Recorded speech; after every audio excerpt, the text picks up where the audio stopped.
I was thinking one day, what about children? That maybe we could get a message about Malawi out to children. So I called up Linda with great excitement. I think you were in Malawi. I was in Malawi. You were in Malawi at the time. I was. And said, Linda, I've got this great idea to put the message out about Malawi, about the life that's there, and about the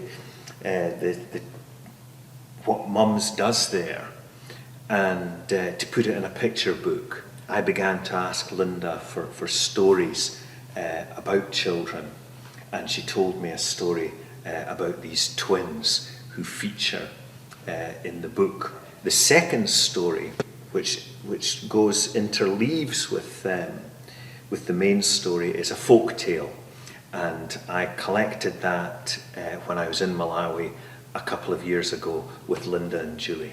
Moni muli bwanji. Hello, how are you?